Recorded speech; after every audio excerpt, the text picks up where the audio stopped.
When we sing, it's more than just making sounds from our larynx. It can be soulful expression. You don't need to be a great singer to be soulfully expressive. So this little chant is a song to our soul, to sing out. Sing out, oh sing out, my soul. And then, veni, veni, veni, Latin for come out and play. Veni, veni, veni. Would you say that with me? Veni, veni, veni. Come out and play, soul. Anima mea. Together. Anima mea, my soul. Anima mea.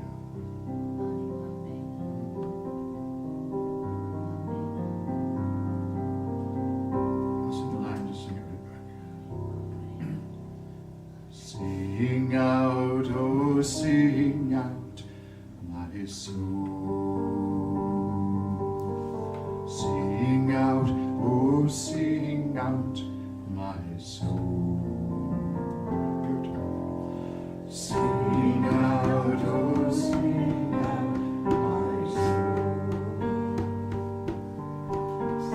Sing out, oh sing out, my soul. Sing out, oh sing out, my soul.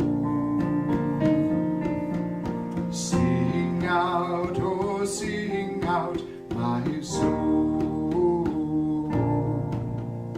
Sing out, oh sing out, my soul. Sing out, oh sing out, my soul.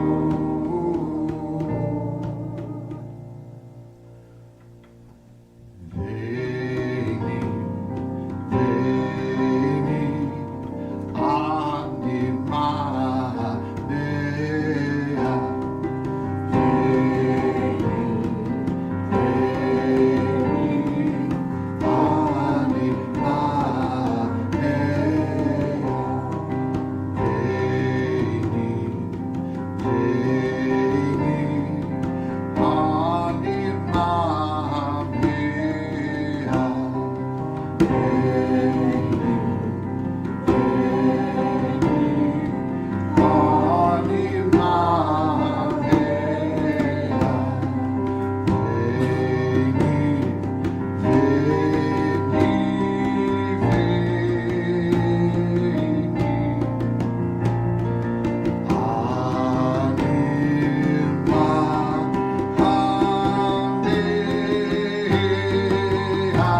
my soul. Sing out, oh sing out, my soul. Sing out, oh sing out, my soul. Sing out, oh sing out, my soul. Sing out, oh sing out, my soul. Sing out, oh sing out, my soul. Veni, veni, veni. Anima,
is stranger than we imagine.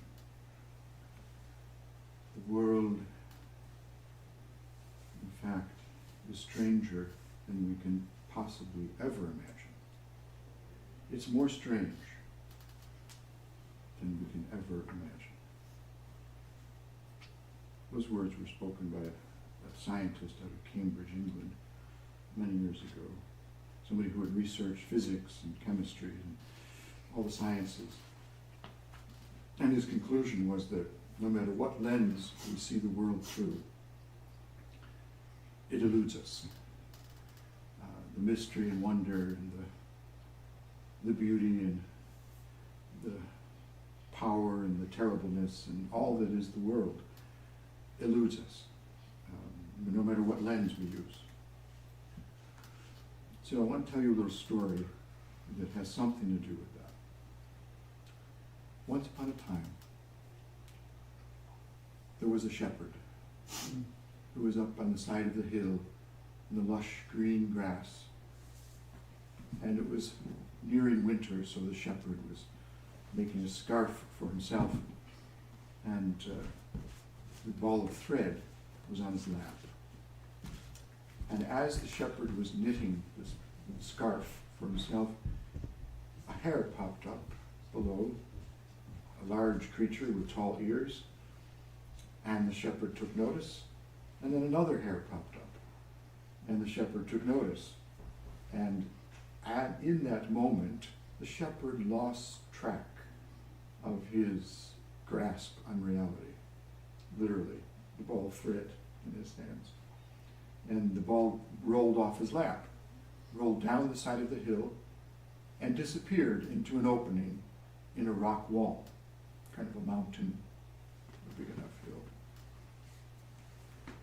So the shepherd stood up and followed the thread down the grassy slope and saw the opening in the rock wall, had never seen it before, crawled down, got down on all fours, and wiggled his way through the opening in the rock wall to retrieve his thread.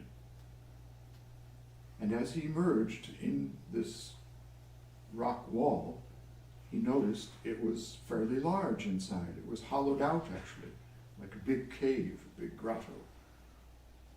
And the light was good enough, he could stand up and see a bit in it. And what he saw was this. He saw a massive table, and on this table were two items. One was a great sword, the kind that Aragorn would wield in Lord of the Rings.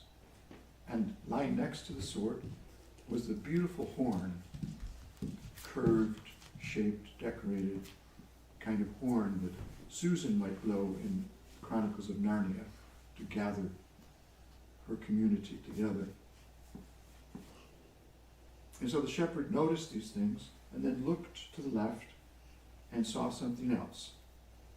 A big old bed.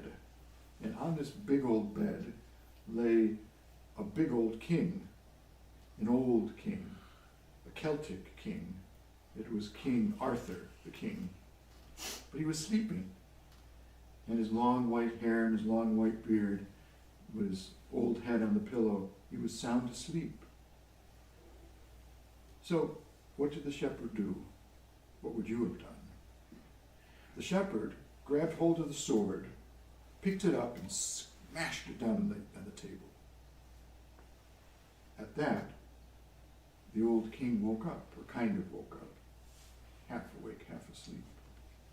And he lifted up his old head, and he gave a look at the shepherd. And he said to the shepherd, "You have chosen the sword. You did not choose the horn. And because you chose the sword, I will go back to sleep, and sleep for thousands and thousands and thousands of years. But had you chosen the horn, I would have returned and restored the nobility of my people." And with that, he plopped his head back down on the pillow and fell asleep. At that, the shepherd became frightened, and he backed out closer and closer to the opening, gathered up his thread, crawled through the opening on all fours, and began to scamper up the side of the hill, and stopped about halfway. Halfway up the hill, he turned around, and he looked. The story concludes with these words: never again could he see the opening in the rock wall. That's the end of the story. Now, I've been telling that story for about 25 years. It's a long time to be telling the story. But I heard the story first in Ireland from John Moriarty, a great storyteller. And he would sit there after he told that story, and he would say something like this: my mind is a rock wall, and I desperately want to find openings. I desperately want to crawl through the opening and see what's there. I don't know what's there. I'm curious to see what's in the opening. But first I have to find the opening. And he would say things like, don't let your mind become so rigid that you can't see openings. Don't become so sure of yourself, what you think and what you believe, that you cannot see another, what they think, what they believe, and be glad for it, that it's not what you think, what you believe. Yeah? So that's the story. It also can be seen through a lens of peacemaking and violence. Yeah? The question, obviously, why did the shepherds choose the sword, not the horn? We don't know the answer to it, of course. Oh, you know the answer to it? I have a question. Oh, sure. What's the question? Is the king still sleeping by the side? I would say that's a great question. What do you think? Yes. Yeah, I would agree with that. The world is not at peace yet. The king is still sleeping. The nobility of our people is yet to arise. Yeah. Great question. Any other thoughts on this story?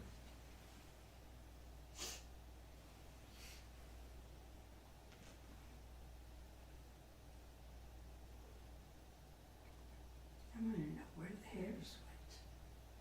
I would have chased the hares, the heck with the hole, you know. Okay, fair enough. Nathan, you mentioned today, I think it was today, I can't remember, something about we were chatting away and I heard a storytelling voice in what you were saying. Do you remember that moment? I do. Yeah, what were you saying? And I can't remember that part. I don't remember either. Okay. But I heard a storyteller in your voice. So, and then you told me that you do from time to time tell stories, yes? Yeah.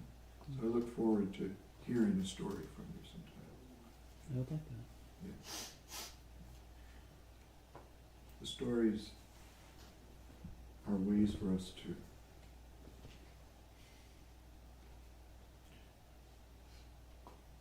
to become who we are, to remember who we are, why we're here, how to live. Stories are important. We humans have told stories ever since we were humans. Ever since we could utter sounds, we communicated stories. You and I were talking for a moment, Kevin, about the story of Rama and Sita. I love that story. That story lives with me. And I would love to hear somebody tell it sometime, actually. So, find the stories that you love to hear. Discover the openings in the rock wall that you need to crawl through. Tell the stories you need to tell. We'll close with a song.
institution of this day, we give thanks for your great love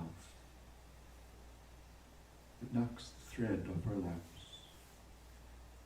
that causes us to get down on all fours and crawl through the openings that we do see, to discover something new, to be curious about life, about others, about ourselves. May we roll in the grass, well, may it be so.